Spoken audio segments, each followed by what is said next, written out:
কৃষক বন্ধুসকল, আমি যদি মিছ ইণ্ডিয়া বা বলসুঞ্জি বগৰী 1000 ৰোপণ কৰোঁ তেন্তে বছৰি ইনকাম কিমান হ'ব? প্ৰথম বছৰ যদি গছত 20 কেজি কৰি বগৰী লাগে তেন্তে যদি কেজি 60 টকা কৰিও বিক্ৰী কৰোঁ তেন্তে 20 × 60 মানে 1200 টকা।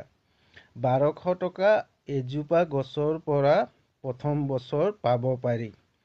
যদি 1000 পুলি ৰোপণ কৰোঁ তেন্তে 1000 × 1200 = 12 লাখ টকা প্ৰথম বছৰত উপাৰ্জন কৰিব পাৰি।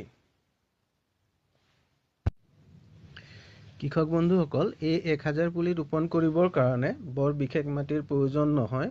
খুবটো 3 বিঘা মাটিৰ প্ৰয়োজন হ'ব পাৰে আৰু মুকলিকে আপোনালোকে 7x7 8x8 আপোনালোকে লগাব পাৰিব।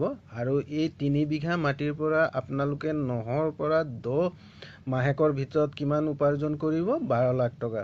গতিকে এইটো হৈছে প্ৰফিটেবল কৃষি। আৰু 1000 পুলি যদি আমি ৰোপণ কৰোঁ তেতিয়াহ'লে অন্য বছৰ মানে দ্বিতীয় বছৰ কিমান আমি ইনকাম পাওঁ আমি যদি চাওঁ তেতিয়াহ'লে দ্বিতীয় বছৰ 40ৰ পৰা